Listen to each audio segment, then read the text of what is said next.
All right, so today we are on day 253 of the 1 year chronological Bible plan, and we're going to be continuing on in Daniel and Ezra and starting in Haggai as well. So let's get into it.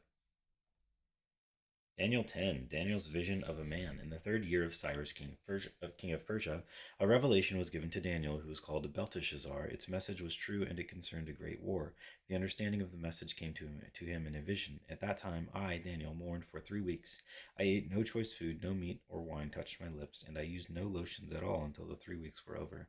On the 24th day of the first month, as I was standing on the bank of the great river, the Tigris, I looked up, and there before me was a man dressed in linen, with a belt of fine gold from Uphaz around his waist. His body was like topaz, his face like lightning, his eyes like flaming torches, his arms and legs like the gleam of burnished bronze, and his voice like the sound of a multitude. I, Daniel, was the only one who saw the vision. Those who were with me did not see it, but such terror overwhelmed them that they fled and hid themselves.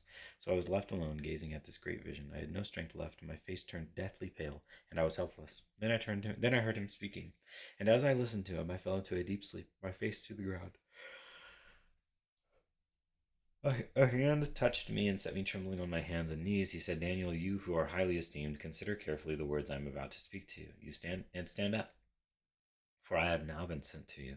And when he said this to me, I stood up trembling. Then he continued, Do not be afraid, Daniel, since the first day that you set your mind to gain understanding and to humble yourself before your God, your words were heard, and I have come in response to them. But the prince of the Persian kingdom resisted me 21 days.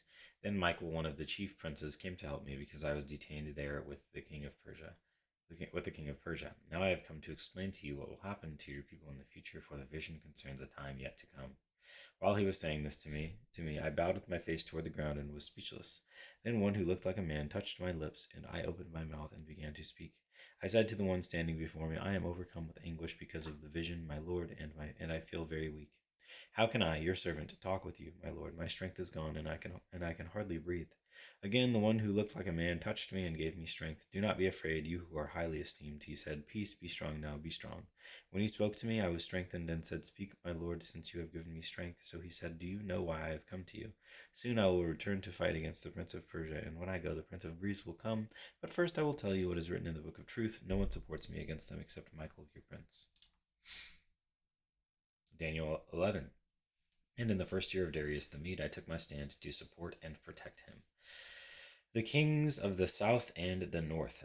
Now then, I tell you the truth, 3 more kings will arise in Persia, and then a fourth who will be far richer than all the others. When he has gained power by his wealth, he will stir up everyone against the kingdom of Greece. Then a mighty king will arise, who will rule with great power and do as he pleases. After he has arisen, his empire will be broken up and parceled out toward the four winds of heaven. It will not go to his descendants, nor will it have the power he exercised, because his empire will be uprooted and given to others. The king of the south will become strong, but one of his commanders will become even stronger than he, and will rule his own kingdom with great power. After some years, they will become allies. The daughter of the king of the south will go to the king of the north to make an alliance, but she will not retain her power, and he and his power will not last. In those days, she will be betrayed together with her royal escort and her father and the one who supported her. One from her family line will arise to take her place. He will attack the forces of the king of the north and enter his fortress.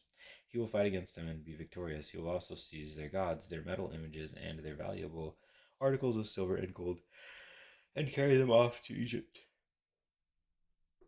For some years he will leave the king of the north alone. Then the king of the north will invade the realm of the god of the south, but will retreat to his own country. His sons will prepare for war and assemble a great army which will sweep on like an irresistible flood and carry the battle as far as his fortress.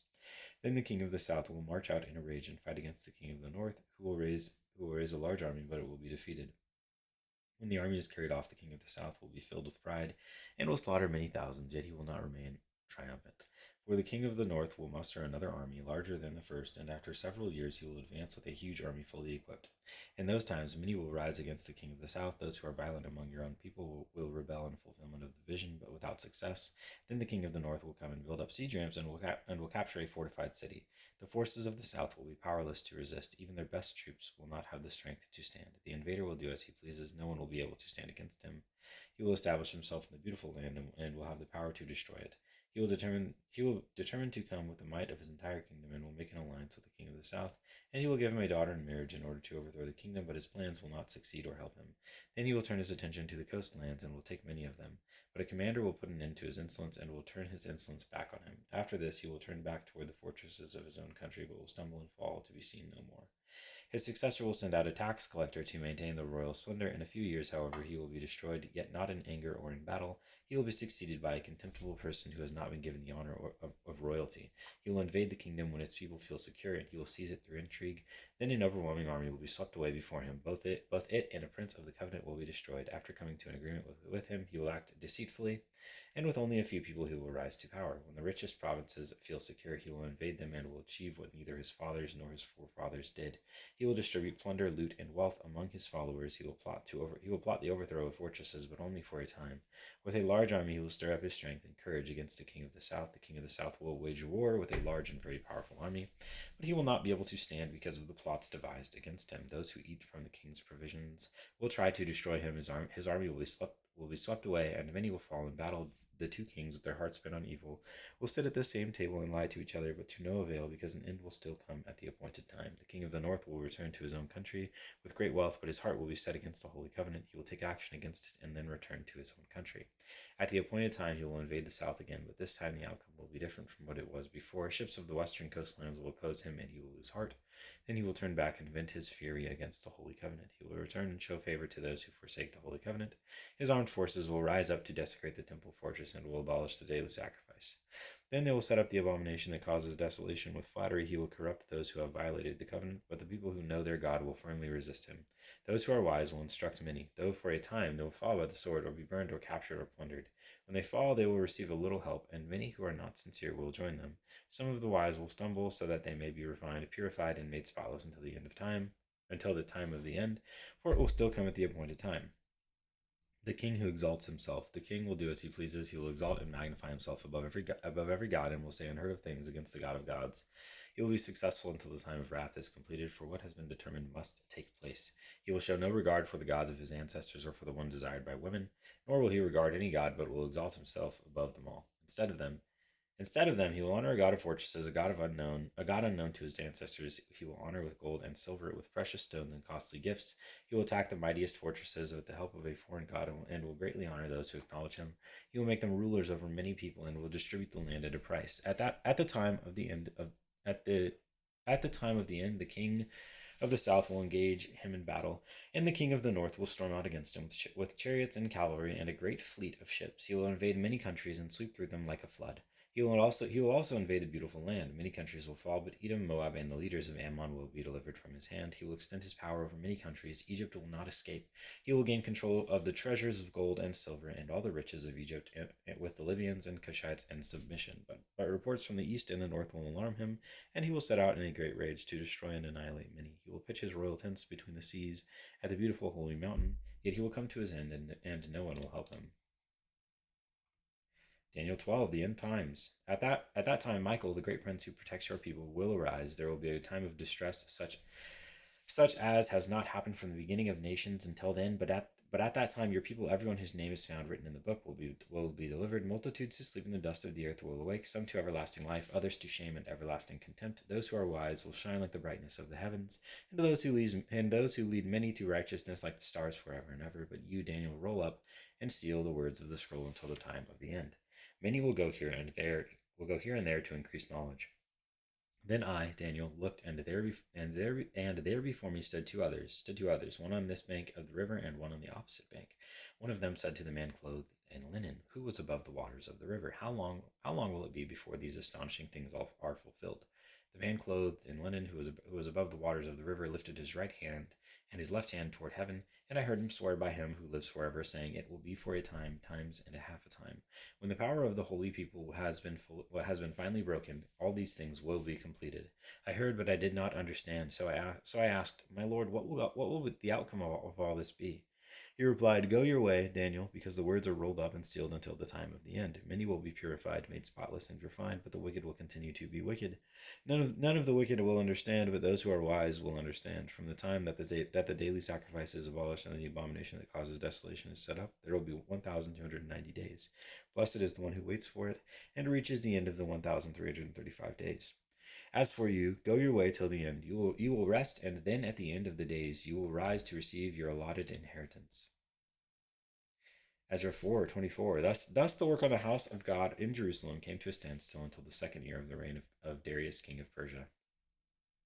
Ezra 5. Now Haggai the prophet and Zechariah the prophet, a descendant of Iddo, prophesied to the Jews in Judah and Jerusalem in the name of the God of Israel who was over them. Haggai 1. A call to build the house of the Lord. In the second year of King Darius, on the first day of the 6th month, the word of the Lord came through the prophet Haggai to Zerubbabel, son of Shealtiel, governor of Judah, and to Joshua, son of Jozadak, the high priest. This is what the Lord Almighty says. These people say the time has not yet come to rebuild the Lord's house.